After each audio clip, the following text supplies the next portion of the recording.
Romanos capítulo 5, versículo 6 ao versículo 11.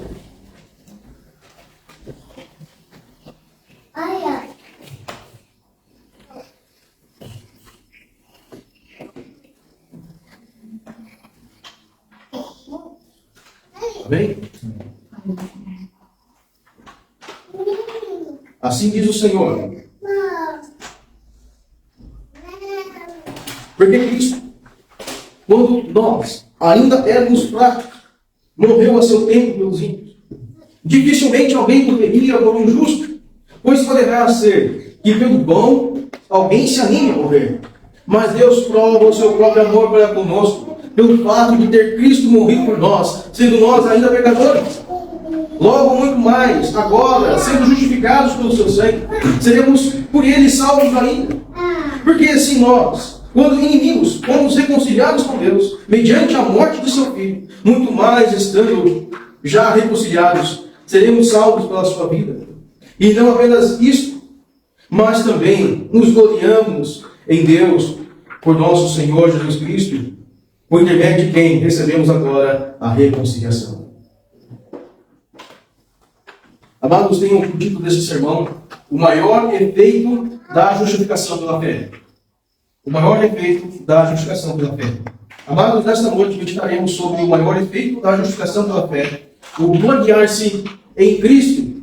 Vemos no último dia do Senhor os efeitos da justificação pela fé, que são a paz com Deus, o acesso a Deus e o gloriar-se na esperança e nas tribulações. Hoje falaremos do maior, o principal, o gloriar-se em Cristo. O amor de Deus consiste em salvar os pecadores de sua ira, morrendo seu Filho até a morte de modo substitutivo, reconciliando estes pecadores com o Altíssimo. E então veremos, hoje, segundo o ensino apostólico, três consistências de gloriar-se em Jesus Cristo, o maior efeito da justificação pela fé. Primeiro, o amor de Deus na morte substitutiva do Messias. O amor de Deus em não aplicar a sua ira aos pecadores. E terceiro, o amor de Deus em reconciliar os pecadores no meio do Messias. Primeiro, o amor de Deus na morte substitutiva do Messias. No verso 6 ao verso 8, diz: Porque Cristo, quando nós ainda éramos fracos, morreu a seu tempo pelos ímpios. Dificilmente alguém morreria por um justo, pois poderá ser que pelo bom alguém se anime a morrer. Mas Deus prova o seu próprio amor para conosco, o fato de ter Cristo morrido por nós, sendo nós ainda pecadores. Vemos o amor de Deus na morte substitutiva de Cristo. E podemos perceber nesses três versos, três subpontos. O primeiro, igual no verso 6, que a morte substitutiva do Messias foi um amparo em tempo oportuno aos pecadores. A morte de Cristo foi um amparo em tempo oportuno aos pecadores. Observe com atenção no verso 6. Porque Cristo, quando nós ainda éramos fracos, morreu a seu tempo pelos ímpios. Prestem bem atenção ao verso. Foi um amparo em tempo oportuno aos pecadores. A morte de Cristo foi um amparo oportuno aos pecadores. E veremos isso nos porquês. Primeiro, o apóstolo Paulo ele vai iniciar o verso 6 com uma conjunção. Ele coloca, porque Cristo. É interessante como é que ele inicia isso. No início do verso, indica que Paulo irá explicar algo muito importante. E não trata aqui de uma justificativa do versículo anterior. Não é uma justificativa ao verso anterior. Mas é algo que ele vai explicar a partir dali, algo importante para a igreja. Assim, é uma explicação que seguirá pelos motivos de gloriar-se no Messias. Então, qual é o motivo de gloriar em Cristo? Porque quando nós ainda éramos fracos, morreu a seu tempo. Em seguida, Paulo diz que devemos nos gloriar-se em Cristo. Essa palavra vem do grego Christos, que significa, em português, ungido. Aí pode também transliterada para Cristo. Então, quando você encontrar a palavra Cristo no Novo Testamento é do grego Christos, e quer dizer ungido. O termo grego, por sua vez, é uma tradução do termo hebraico Mashiach. Quando você encontrar no Antigo Testamento Messias, então você vai encontrar essa palavra Mashiach, ou Mashiach. Então, quando você encontrar esse verbo em hebraico no Antigo Testamento, está referindo a Jesus. Também, quando nós éramos fracos, é interessante essa expressão. Preste bem atenção, nós vemos aqui no verso 6 o porquê, e aqui ele vai trazer uma explicação de por que gloriar-se em Cristo. A palavra Cristo vem do grego Christos, e aí agora ele vai colocar, quando nós ainda éramos fracos. É interessante como é essa expressão. Quando nós ainda éramos fracos. Não quer dizer aqui que nós éramos faltou-nos força, ou quando nós estamos fraquinhos. Não é nesse sentido de força física. Mas pode ser entendido da seguinte forma, como a nova versão transformadora diz, quando estávamos completamente desamparados. A palavra fraco quer dizer completamente desamparado. Tem o significado, a palavra fraco tem esse significado de desamparo total. Então, quando nós estávamos desamparados totalmente, estávamos totalmente desamparados, Cristo veio a seu tempo e morreu pelos ímpios. Então, o verso 6, ele quer nos dizer da seguinte maneira, que morreu a seu tempo pelos ímpios. Também é entendido que Cristo veio na hora certa e morreu por nós pecadores. Ímpios aqui referem-se a pecadores, transgressores da lei. Então, Cristo veio na hora certa, a seu tempo. E é algo interessante. Quando nós olhamos a seu tempo, nós vemos aqui Gálatas capítulo 4, versículo 4. Né? Vamos abrir as nossas Bíblias em Gálatas capítulo 4, versículo 4. Olha o que diz a palavra do Senhor em Gálatas 4, versículo 4. Ele diz, vindo, porém, a plenitude dos tempos, Deus enviou seu Filho, nascido de mulher, nascido sob a lei. Note bem atenção o verso 4. A plenitude dos tempos. É interessante isso. Na hora certa, no momento certo, Deus envia o seu Filho.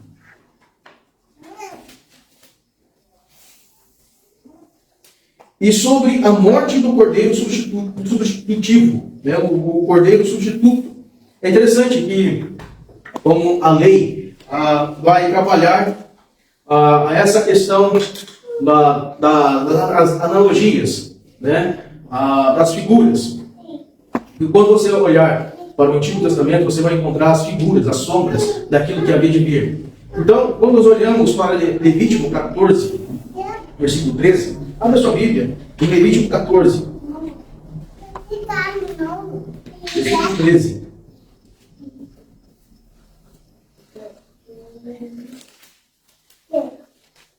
E aqui é uma lei sobre purificação, uma lei sobre o pecado. E ele diz o seguinte: então imolará o cordeiro em lugar em que se imola a oferta pelo pecado, no holocausto, em lugar santo, porque quer a oferta pela culpa, como a oferta pelo pecado, são para o sacerdote e são coisas santíssimas. Note, preste atenção a esse texto. Aqui estava um leproso, ele estava para se purificar, ele trouxe para si um cordeiro, e esse cordeiro era para a sua culpa e pelo pecado. Então oferecia esse cordeiro, quando ele era curado pela lepra, e ele trazia ao sacerdote, se apresentava ao sacerdote, após o tempo de purificação, e trazia esse cordeiro. É algo interessante. Nós estávamos totalmente desamparados. Era como esses leprosos, separados de Israel. Vivíamos longe, fora do arraial.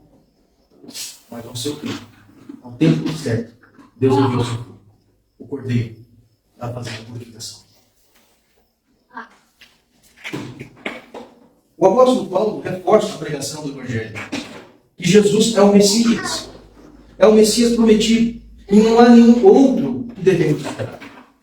Os judeus, a maioria dos judeus ortodoxos, eles esperam pelo Mashiach. Eles esperam pelo Messias. Mas existem outros judeus que creem que o Mashiach, Jesus Cristo, que o Mashiach é o Senhor Jesus Cristo.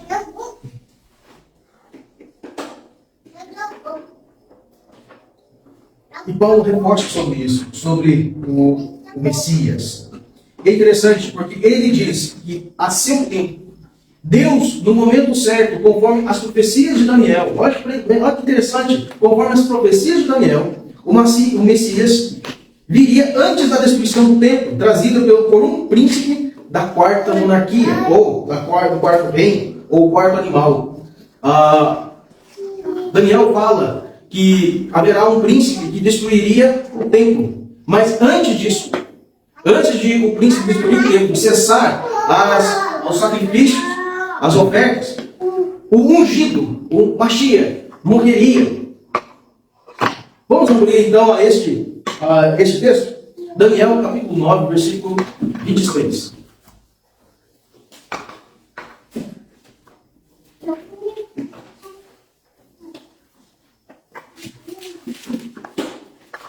Daniel, capítulo 9, versículo 23.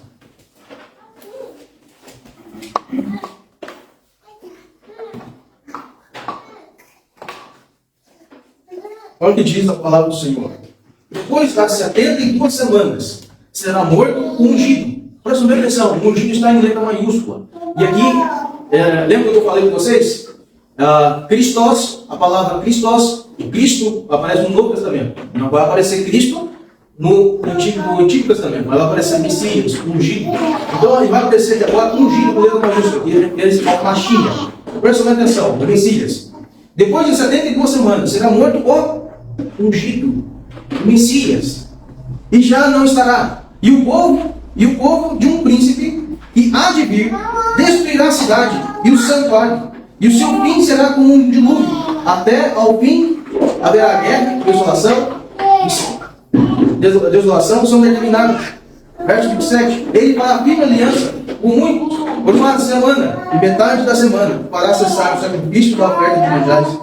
Sobre a asa das abominações virá o vosso favor até a destruição. Está determinada e se derrame sobre ele. Presta atenção agora.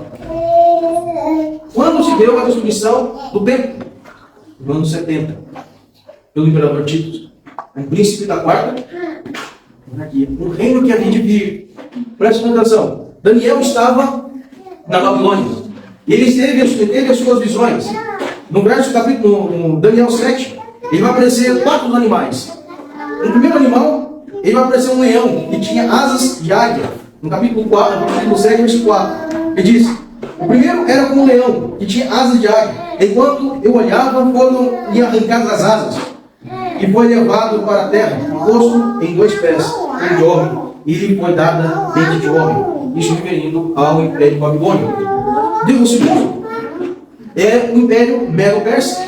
Não coloquei ao verso 5. Continuei olhando, e eis que o segundo animal, semelhante a um urso, o qual se levantou sobre um dos seus lados, da boca entre os dentes, trazia 3 costelas, e lhe diziam: levanta-se e devora muita carne.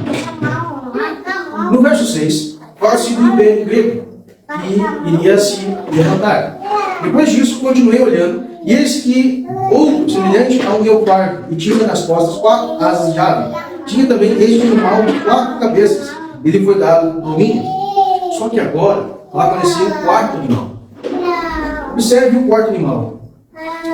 Depois disso, eu continuava olhando nas visões da noite, e eis que o 4º animal, terrível, espantoso, sobremodo forte, o qual tinha grandes dentes de ferro, ele devorava e trazia em pedaços, e pisava os pés e sobrevejava. Era diferente de todos os animais que apareceram antes dele, e tinha 10 chifres. Estando eu a observar os chifres, eis que entre eles surgiu um outro pequeno diante do qual 3 dos primeiros chifres foram arrancados. E eis que este chifre havia olhos como os de homem, e uma boca que falava com insolência. Se nós continuarmos por aí, no capítulo 7, você irá perceber o quarto animal, e um príncipe irá surgir, e ele destruiria, então, o templo, colocaria fogo na cidade de Jerusalém, e faria cessar, então, os sacrifícios. E isso se viu no ano 70, na destruição de Jerusalém, na destruição do templo em Jerusalém, e onde se fim dos sacrifícios de manjares em Israel. Desde o ano 70, não se faz sacrifício pelo povo, não se faz sacrifício, mas cessou o sacrifício, desde o ano 70. Do ano 70, então, do ano 70 para trás, nós temos que analisar todos aqueles que poderiam ser indicados como o Messias. E o único que se encaixa perfeitamente, o qual Paulo fala tão claramente, como os apóstolos declararam tão perfeitamente, é o Senhor Jesus. Então as profecias, ele diz, a seu tempo, o tempo certo, conforme as profecias. Então ele iria enviar. Com o fim dos sacrifícios e das ofertas de manjares, por causa da destruição do templo, Deus trouxe aos pecadores o amparo num tempo certo. E olha que é maravilhoso ao pensarmos sobre isso. O Senhor fez cessar os sacrifícios em Jerusalém, mas ele ofereceu muitos sacrifícios. Os demais poderiam cessar. Olha, observe, ao sacrifício de Jesus. Então Deus trouxe aos pecadores o amparo no tempo certo, oferecendo Cristo a um único e suficiente sacrifício pelo pecado de seu povo, como um cordeiro. Algo que nos traz grande júbilo, de alegria e profunda meditação neste grande amor, porque no tempo certo trouxe ao seu povo. E nisso devemos gloriar-se em Cristo pela sua provisão de trazer a salvação no momento onde havia um total desamparo. Ainda, no verso 7, lá em Romanos, capítulo 5, verso 7, nós vemos então um segundo subponto, que diz que a morte substitutiva do Messias foi algo voluntário e de boa vontade. Paulo está comparando aqui, está fazendo uma comparação da boa vontade dos homens em relação à boa vontade do Senhor. No verso 6, voltando ao verso 6, ele diz: porque Cristo, quando nós ainda éramos fracos, morreu a seu tempo pelos ímpios. Ou seja, ele fala do sacrifício do Senhor Jesus. Já no verso 7, ele vai fazer uma comparação dessa boa vontade, dessa voluntariedade do Senhor em relação à boa vontade e o sentimento dos homens em ser voluntários para morrer por alguém. Ao verso 7. Dificilmente alguém morreria por um justo, pois poderá ser que pelo justo, pelo bom, alguém se anime a morrer. E o apóstolo Paulo, referindo aqui a visão humana, que alguém bom, justo, que está para ser condenado à morte, pode até encontrar alguém que se anime a morrer no lugar dele, mas é algo muito difícil. Paulo está referindo que o sentimento dos homens podem levá-los a uma reflexão antes. Ou seja, ele pode pensar comparando o valor da própria vida com o valor da vida do outro. Ele, ao parar com essa situação, ele pode pensar, ele vai analisar, ele vai fazer uma reflexão. Vale a pena morrer por ele? Então, por isso que dificilmente alguém morreria por um justo. Não, alguém morreria por um justo. Pois poderá ser que pelo bom alguém se anime a morrer. Porque os homens pensam em si. Essa é a realidade. Os pecadores pensam em si. Ao contrário do que como foi o Senhor Jesus, ele se abnegou. Ele foi voluntário, de boa vontade. Também podemos perceber que os homens, e aqui vamos trazer ao sentimento para agora a questão, também podemos perceber que os homens poderão facilmente entregar-se à morte pela mãe ou pelos seus filhos.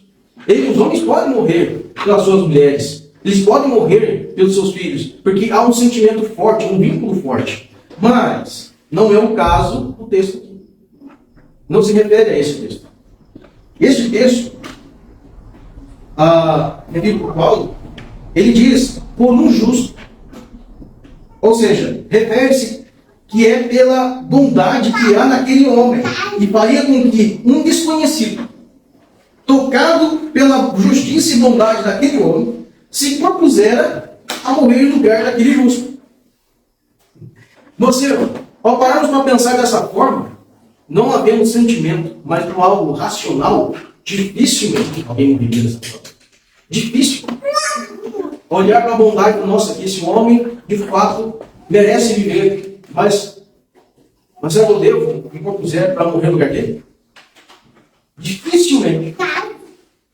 Dessa forma, difícil. Mas se fosse a esposa, se fosse o filho, eu tenho certeza que muitos homens colocariam a sua vida em lugar.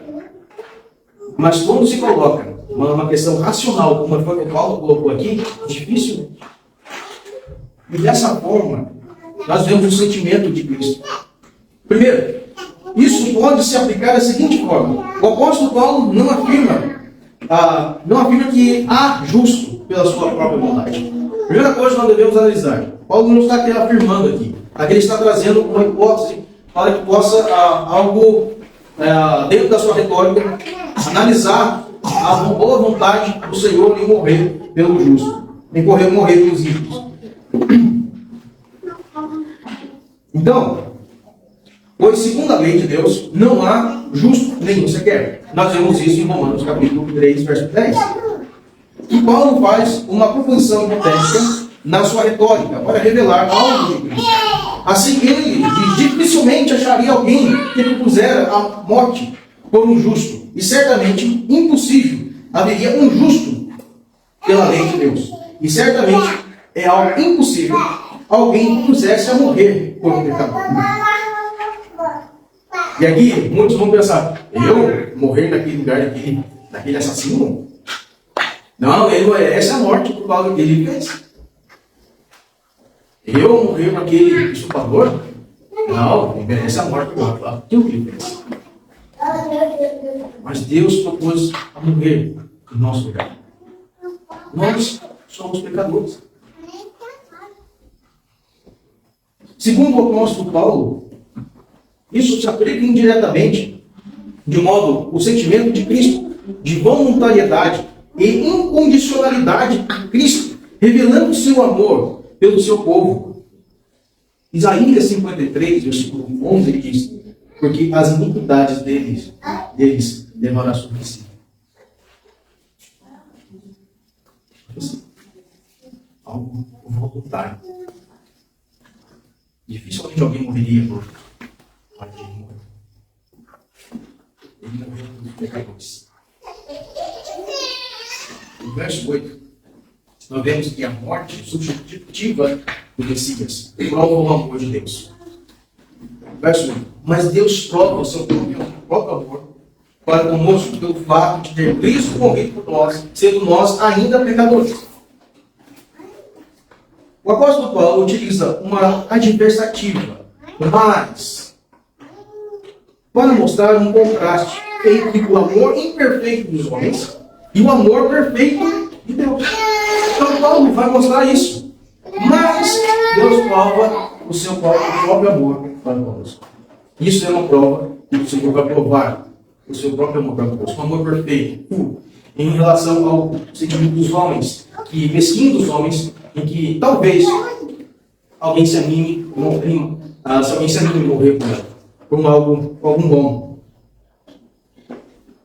Em seguida, ainda no verso 8, em seguida, ele continua a dizer que a maior prova de amor de Deus para com o seu povo pecador foi o fato de o Cristo, o Mashiach, o Messias prometido, ter morrido em nosso lugar como único sacrifício suficiente e perfeito.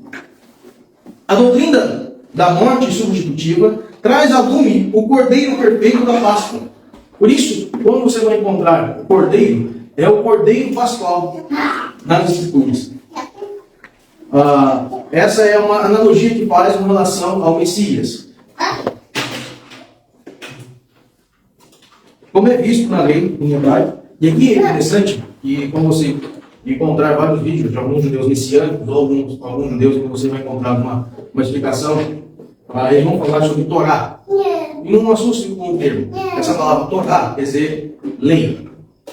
Então, o livro da lei é o Pentateuco, os 5 primeiros livros de Moisés. Em Êxodo, capítulo 12, abra sua Bíblia em Êxodo, capítulo 12, versículo 3.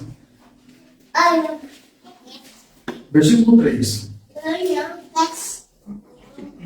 Ao verso 8, que diz: falai a toda a congregação de Israel, dizendo: aos 10 deste mês, cada um tomará sobre si um cordeiro, segundo a casa dos pais, um cordeiro para cada família.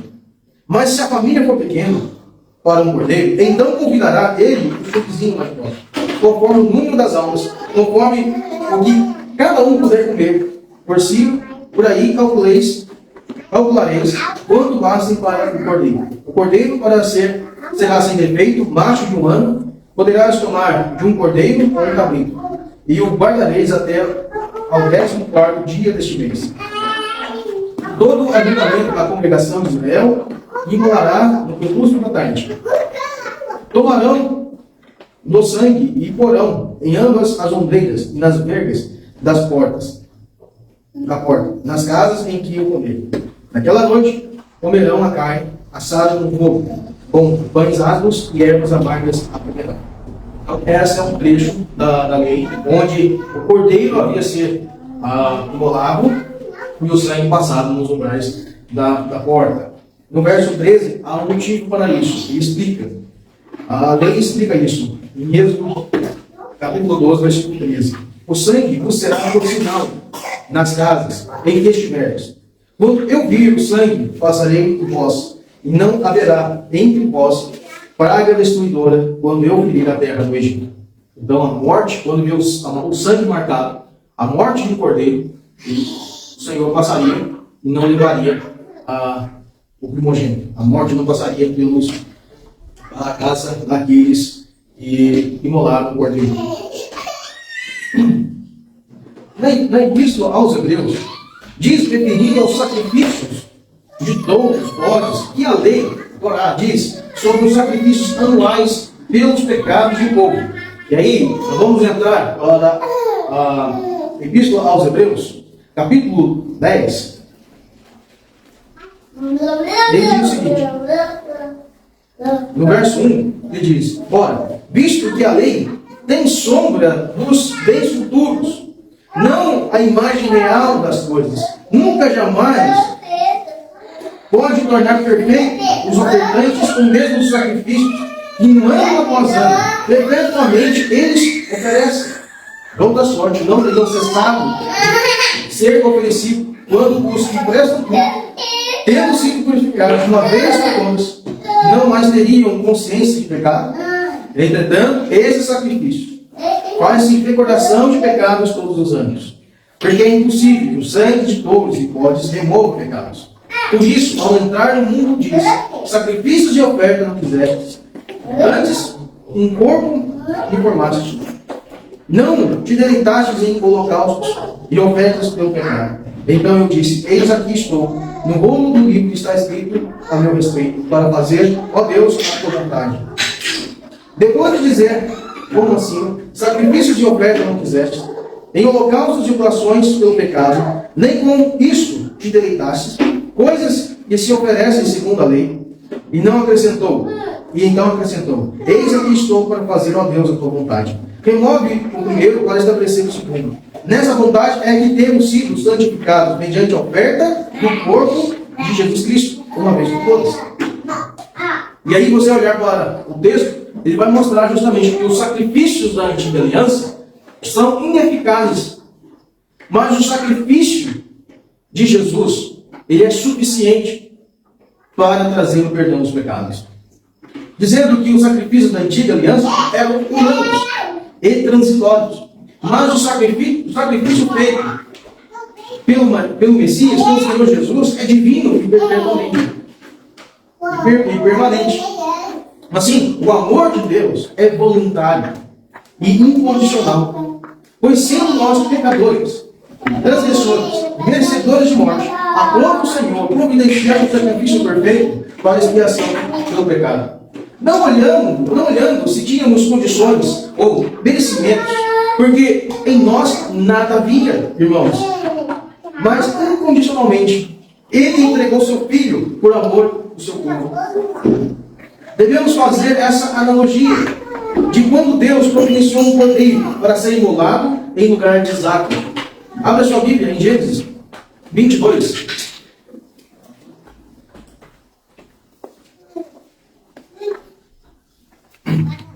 Gênesis 22, versículo 2 e 3. Depois para o verso 7. Ele diz: acrescentou Deus: toma teu filho, teu único filho Isaac, a quem amas, e vai-te à terra de Moriá.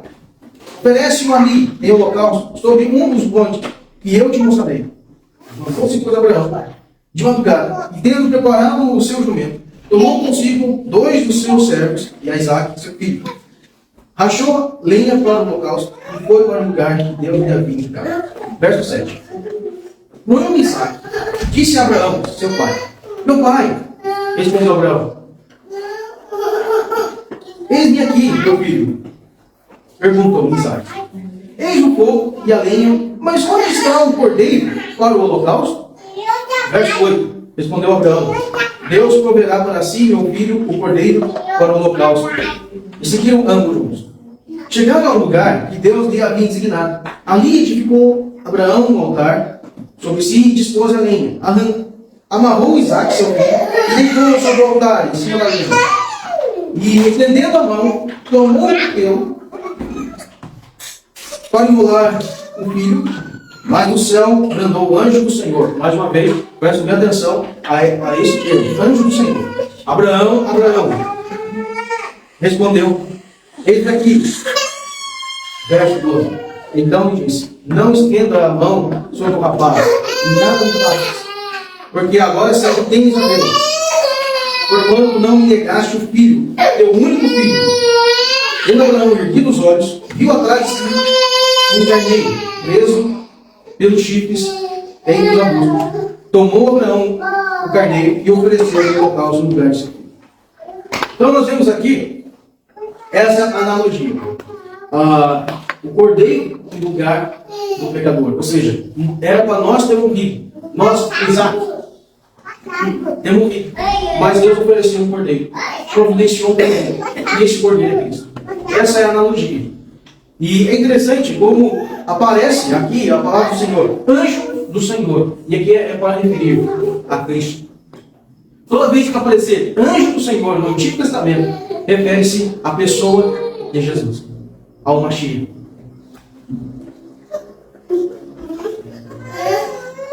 Então nós vemos, e aqui peço aos irmãos, nós estamos tentando continuar, peço um pouco de paciência, e aqui ao verso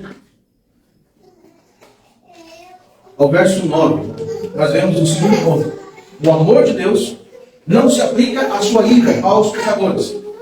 Verso 9: logo muito mais agora, sendo justificados pelo seu sangue, seremos por ele salvos da ira. O apóstolo Paulo utiliza uma adversativa. Perdão.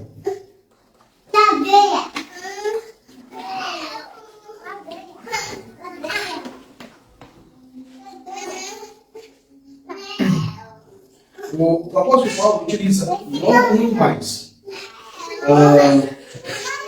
Isso mostra algo interessante aqui. Ele está referindo o contraste do tempo em que os judeus faziam sacrifícios terrenos e transitórios por meio de bois, de cordeiros e bodes, do tempo em que Deus ofereceu um único sacrifício suficiente pelo seu povo. Ou seja, logo, muito mais agora. Essa expressão, logo, muito mais agora, faz um contraste ao tempo em que os israelitas ofereciam sacrifícios temporais, transitórios e humanos, com o sacrifício perfeito de Deus.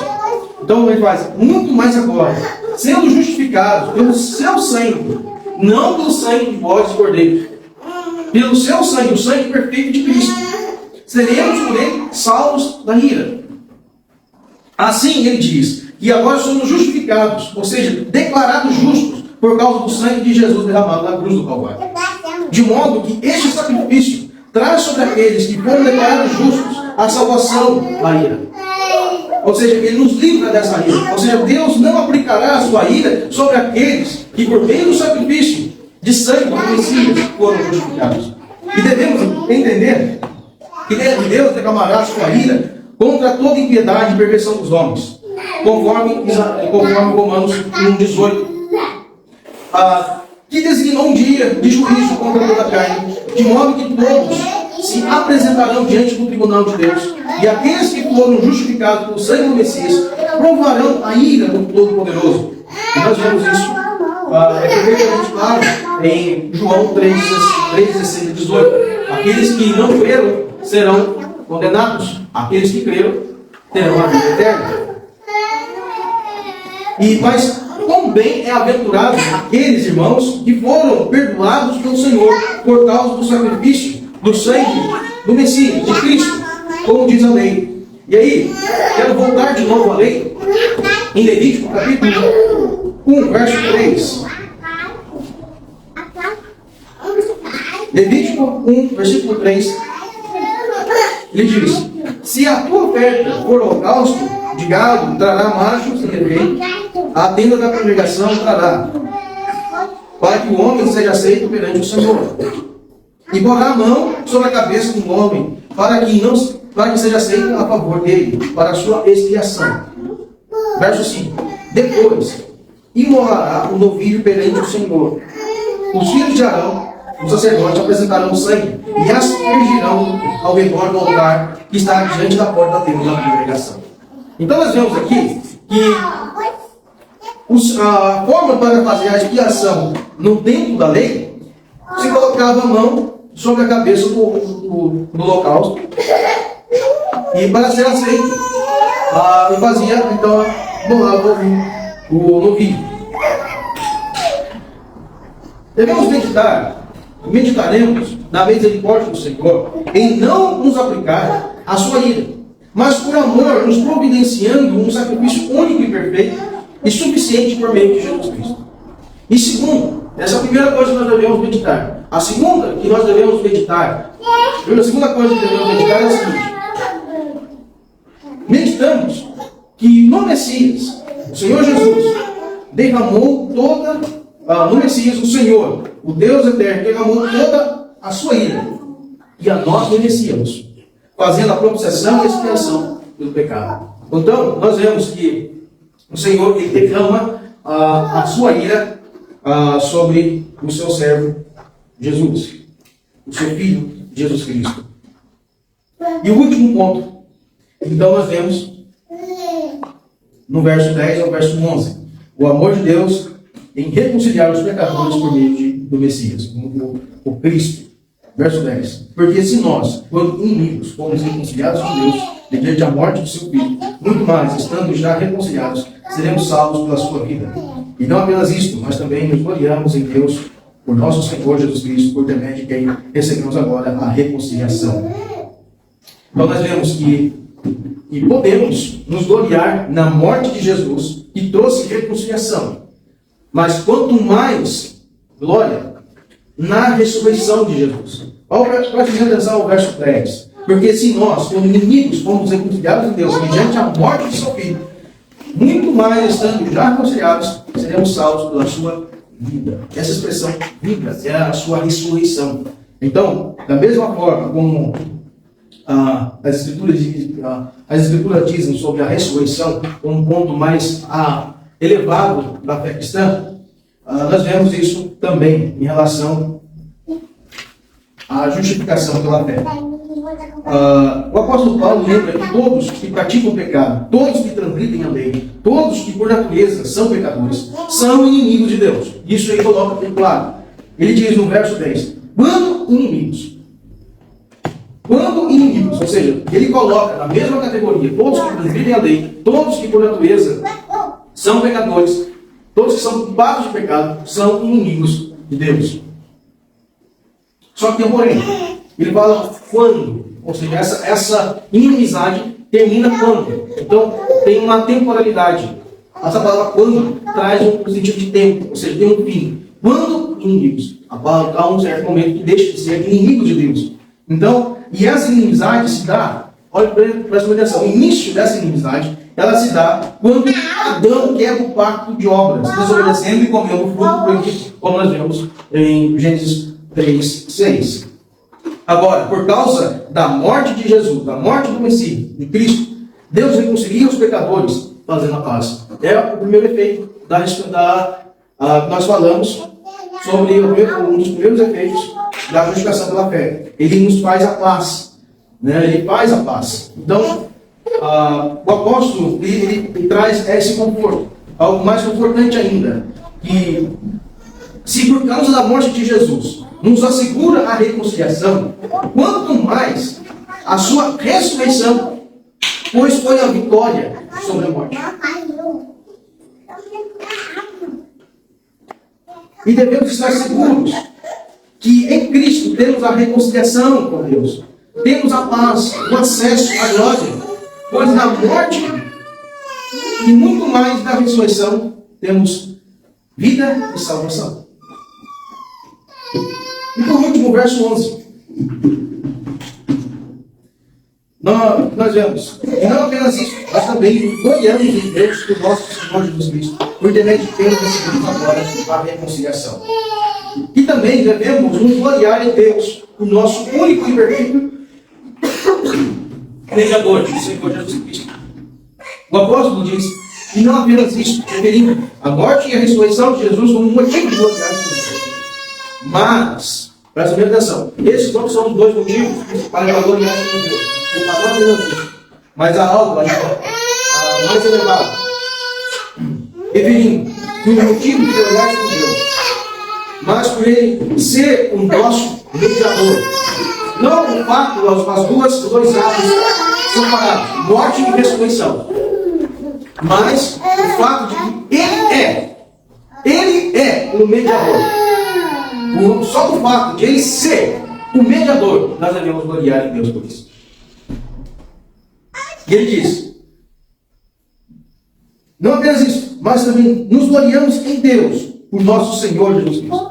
E aqui é algo interessante. A palavra Senhor, que é trazido no verso 11, é a palavra no hebraico, é Kyrios, ou Kurios. E no hebraico é Adonai. É o equivalente a Adonai. Só que esse termo é referido para Deus.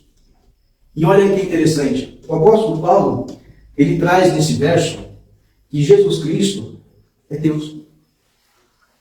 O Senhor, Kyrios, Kurios no meio. E Jesus, aqui, a palavra, o nome dele, e muitos vão falar Yeshua, ou Iosus, que é no grego. Nos originais, a palavra é ser, não Yeshua. O nome dele em hebraico. O nome de Jesus em hebraico, o nome dele, todo mundo chamava ele de Yeshua.